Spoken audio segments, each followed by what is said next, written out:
Okay, what up, everybody? This is Joel from Static ATX Records, and I'm going crazy. This is my third video today. I don't know why. I'm in that sweet spot where I just feel like making videos about everything. I didn't get enough talking in the VC Social Club stream today, so I am going to do this video, and I want to talk about shipping, prices, and costs. And I'm talking specifically about vinyl records. I realize now some people may see these videos and be like, what the hell is he talking about? Shipping what?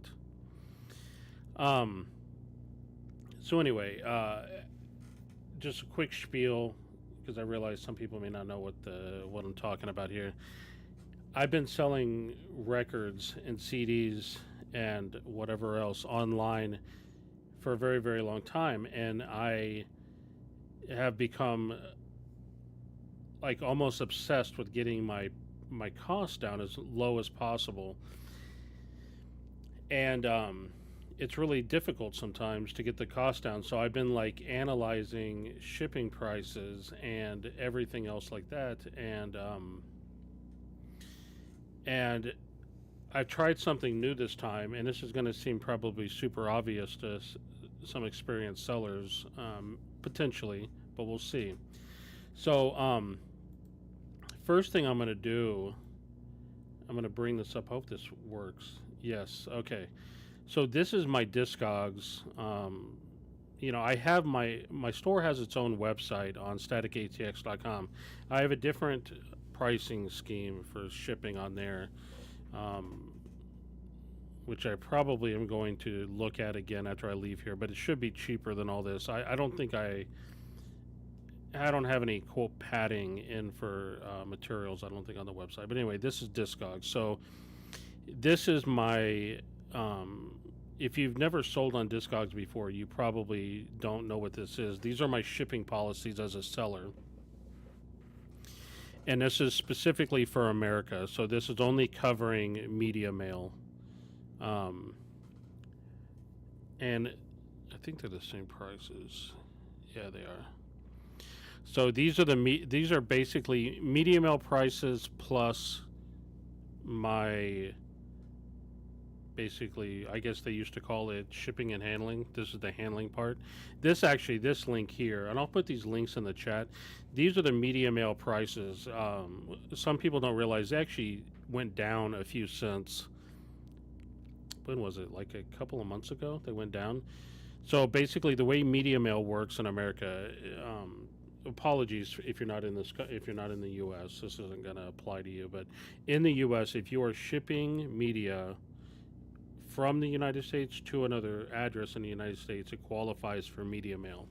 So if the weight does not, everything is done by weight. If it's not over 1 pound, it's 447. Between 1 and 2 pounds, it's 522, etc. Going through, and you see this, they just keep going up by weight here. So everything is done by weight. I don't know what that number is there. I don't know why. How do I get that off the screen? I don't know how to get that off the screen. Oh, there we go. So it's all done by weight. This is why, on Discogs, you also are doing this by weight. Some sellers do pricing by quantity, but when they do that, they're just guesstimating, or I don't know, whatever system they're using, but they're not going by the actual price. I'm charging people when it comes to cost. I'm charging them like a specific number based on my cost. So what I was doing, if you can tell, also on Discogs, they do everything by grams, whereas the post office doesn't. These are done by pounds. So I had to convert 1 pound to grams, etc. So media mail costs $4.47, the postage itself. So I marked it up $3 and I made it $7.47. This is $3 was my estimated cost, or not my estimated cost, was my cost of materials. So just so you know what materials are, they're the mailer itself, um, any stiffeners I put inside, and other costs of like the tape, et cetera, et cetera. So, and just so you know, when we talked about this before on a stream, I don't have one handy here. So I use Whiplash style mailers. I don't have one here.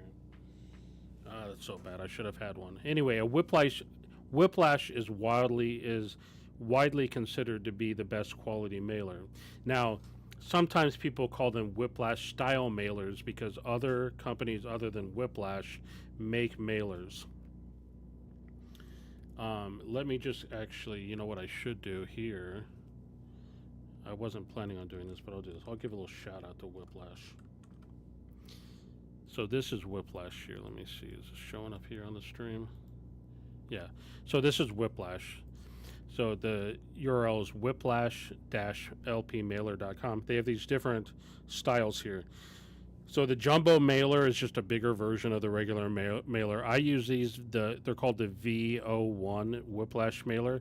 So if you can see in this picture, the records go in the middle. There's this dead space here. It's about an inch that provides padding in all four corners. You'll notice all four corners have padding, and then they have these little lips that right here that kind of fold over to provide additional protection, and then it folds over. So typically, when I'm packaging records I put one or two stiffeners on each side of the record. You know, and this stiffener, just so you know, is just a piece of card. It's like this. It's just like a flat piece of cardboard. You know, it's the size of a record, but it adds additional stability into the package, and just kind of fills that dead space. Some people also use bubble mailers. These are ones that I got from a shipment from a distributor that came in.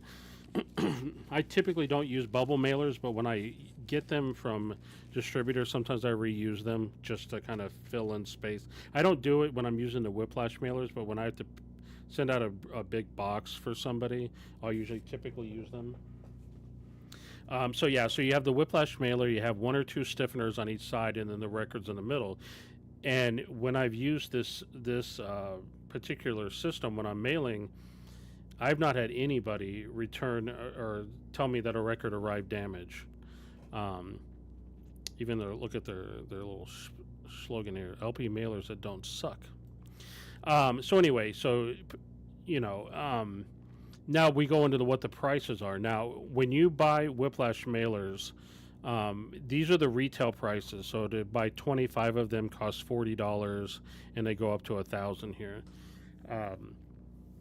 Up until recently, I was buying them retail. I wouldn't buy small quantities. I was either buying 500 or 1,000, or I think mostly I buy 500. So 500 of them are $4.85. So you can see they're a little less than $1 per. But you don't have to do that because I actually have a spreadsheet right here. So these are the prices here. Now this is just me doing a bunch of math to kind of play around and figure out what was going on. And you don't have to memorize this or anything like that. But this is what I was thinking. So like if you bought 500 Whiplash V01 mailers, they're $4.85, which makes them 97 cents a piece. If you use the shipping on their website, I think it's UPS or FedEx, I forget which one, to my address. Oh, the other thing to keep in mind is they're located in a town called Romulus, Michigan. So obviously, depending on where you are in the country, let me pull up Google Maps here. Romulus, Michigan. Yeah, so here's Romulus. So they're way up here. They're just outside of Detroit, it looks like. So depending on where you are in the country, your shipping may or may not be less expensive. But I'm down here in Austin, so I'm way down here. It's quite a distance there. So for me, the shipping was $2.98, which is about 60 cents per mailer. And this would be the total price. If I combine the price of the mailer and the price of the shipping, it was $1.57. So, and then here's the stiffeners here.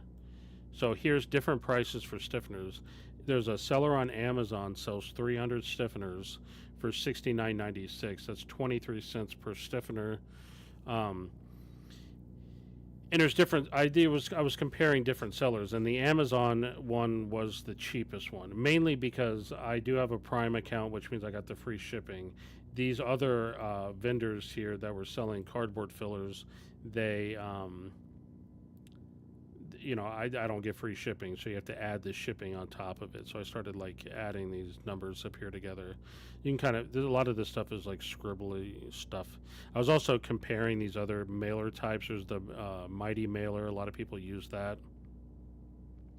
What I found was I did a lot of research. It may not seem it on this spreadsheet. I did a lot of research of different types of mailers from different vendors, etc. Nobody that I found was cheap enough, or the price difference was enough to offset the protection that Whiplash gives me, because I don't have returned, you know, I don't have returned. Oh, I just saw I got someone in chat. Hey, Nathan.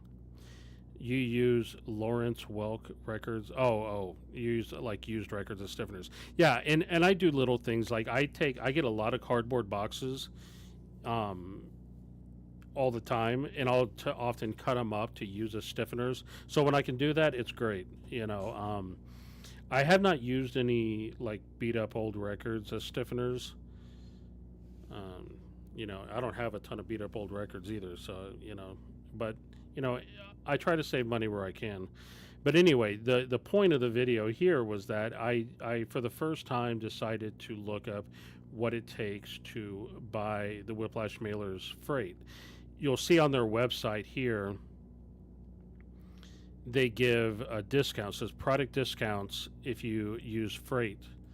And you can see what their product discounts are. They have product discounts depending on the version of the mailer that you're gonna buy, and of course you have to buy them in higher quantities. So the least amount you can buy is 1,000 of the V1. So I calculated it all out today.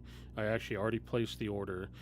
For 1,000 freight, it's $7.50, which equates to about 75 cents per. Or no, not about. It's 75 cents per mailer. That saves me 20 cents per mailer, and then for the freight shipping was $489.78. Now again, that's gonna vary depending on where you live.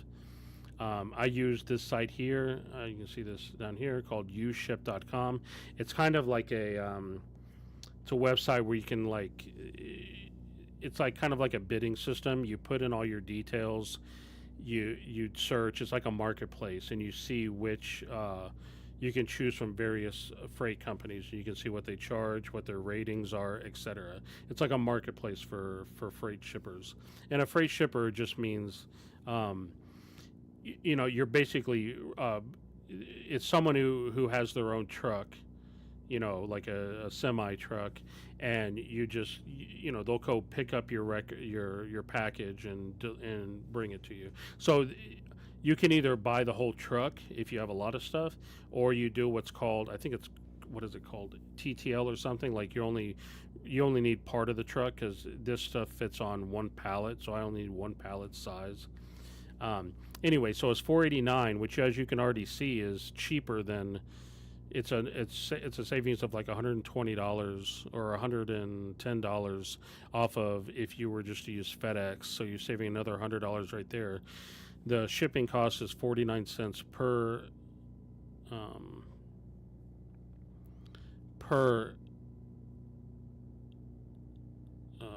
dude, why am I'm so tired. 49 cents per mailer for a total cost of $1.24. So you can see I'm saving now 30 cents, 31 cents per mailer.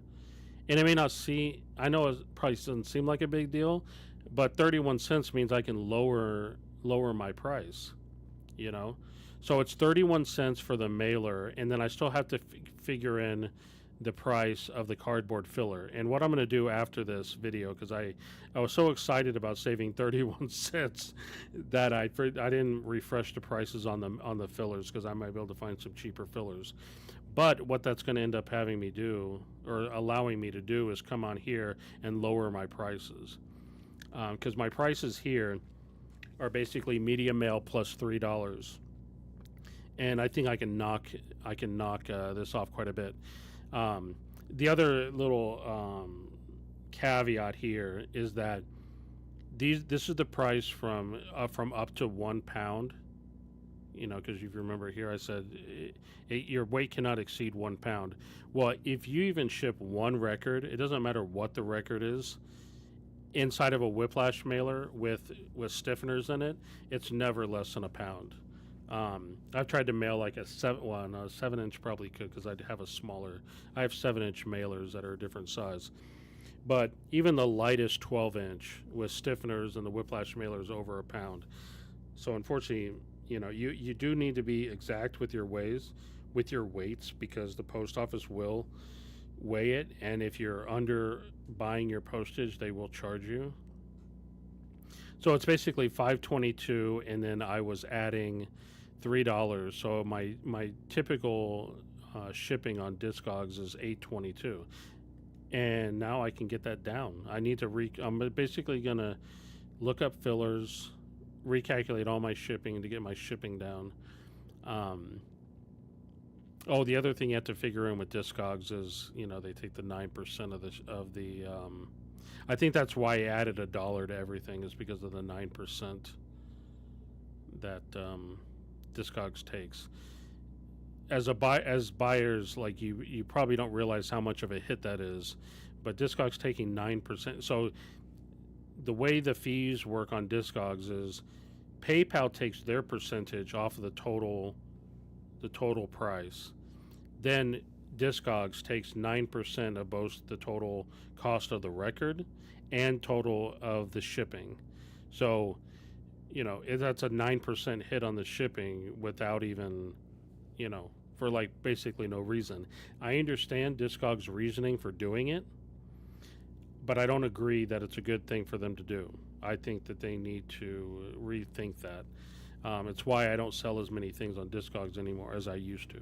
Discogs used to be a slam dunk decision to sell on there, but now it's not as much. So, yeah, that's kind of it. That's kind of all I wanted to talk about, just to kind of show you guys all this nerding out I've been doing. I don't really remember what some of these numbers are. Oh, this is the V1 freight numbers. Oh, so they actually went down because when I did this before, it was 760. Now it's only 750. So it's even a penny cheaper per mailer than it was last time. But anyway, this is the kind of stuff I nerd out over, trying to get the prices down as low as I possibly can. The other, not that I'm going to get into this right now, but the other little tidbit of pricing that I nerd out over is the fact that in the music world, if you don't buy records, and I'm talking about new records here, not used records. In the music world, MSRP is not enforced. So MSRP, if you don't, I'm not trying to mansplain this, but MSRP is manufacturer suggested retail price. So a lot of goods out there, when you buy them wholesale for a business, they give you an MSRP, which is a suggested price that they have for you to sell it at. And so I think in some industries it's kind of enforced, or at least it's like actually I don't know. But in the music world, it's not. They don't. A lot of places don't. A lot of labels and distributors don't give you an MSRP, and different distributors will give you different MSRPs. So you could take the same exact record, buy it from 3 different distributors, and you'll have 3 different wholesale prices and 3 different MSRPs, which makes it really difficult for stores. But this is why when you go and look at different stores, why they have different prices on new records. It's not universal. So, I'm often going around and looking at the different pricing that different stores have and just try to be the lowest, or at least equal to whatever the lowest is, which means I have to ignore the MSRP. And sometimes flat out, I'll just go even lower than that if the margins are insane on them. I try to stick around 15% margins, anywhere from like 15 to maybe 25% margins, because the other thing I have to think about is that I give 10% back on my website. I don't do this on Discogs because I can't. Discogs doesn't. Discogs has literally no features for sellers in their marketplace. It sucks.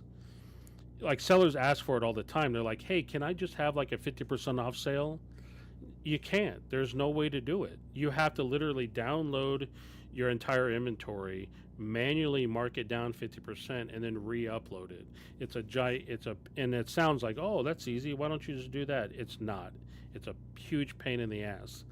Um, so anyway, on my website, if you buy records, I give you 10% off. I give you 10% back as store credit. So if you buy, $100 worth of records, I'll give you $10 of store credit. It gets added to your account, and next purchase you make, you can use that store credit, or you can keep it, accumulating it. You can do whatever you want. The only caveat is I do cap it at $10 per purchase, which isn't really a big deal because almost nobody buys more than $100 worth of records in one purchase anyway. Because we're talking about new records here, so they're all like $24.99, $32.99, whatever. But it does keep accumulating. The reason I did that was because when I implemented this initially, it wasn't a store credit thing; it was a percentage off, and people came, and this was stupid of me. Some people came on, and I had those Ozzy Osbourne box sets up for sale, and some people bought them, got like insane discounts on them, and I ended up losing some money. That's my fault. I took the hit. But I had to put some safeguards in there so the math would work out so that, I could give something back to customers without, screwing myself or my business because I'm already not making a lot of money. There's no reason for me to like screw myself like that. Anyway, yeah, so anyway, this is just about shipping prices. I appreciate those who came to watch the video and Nathan for commenting. The one thing I don't do, and I don't blame other stores for doing it, is I don't reuse mailers. I know some folks like to reuse them. I just don't. Every single thing that goes out is a brand new mailer.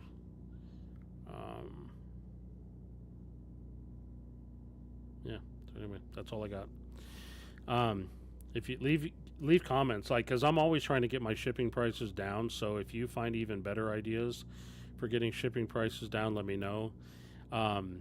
Like I said, there was one distributor. Sorry, I'm gonna ramble on just a little bit longer. There was one of my distributors who distributes the Mighty Mailer. Was having a sale on shipping supplies. It expired on August 30th. I don't have the numbers written down of what they were, but had I bought, they were also selling them in smaller numbers. I want to say you could only buy like 100 of them or something like that. But had I bought those Mighty Mailers, they would have been cheaper just because it was the sale price. And I thought about buying some. But the problem is I advertise everywhere that I use Whiplash mailers. So like I don't want someone to see that I'm using Whiplash mailers and then they get theirs arrive in a Mighty mailer. I know a lot of people use Mighty mailers. I buy from record labels that use Mighty mailers, and I don't have an issue with them. I don't know. Maybe leave that in the comments. Do you care what mailers the stores use, or the labels or the artists use that you buy from? Do you have like any horror stories of certain mailers? Do you have a preference? Is it a good selling point? Would you if you hear someone is using a specific kind of mailer, or do you even care? It does seem to me, at least on Discogs, I was doing this before I noticed this, but I do notice a lot of people specifically mention when they use Whiplash mailers. I've seen Whiplash mailers and Mighty mailers mentioned the most. Anyway, this is just shipping material nerd stuff. I'm going to try to get some sleep.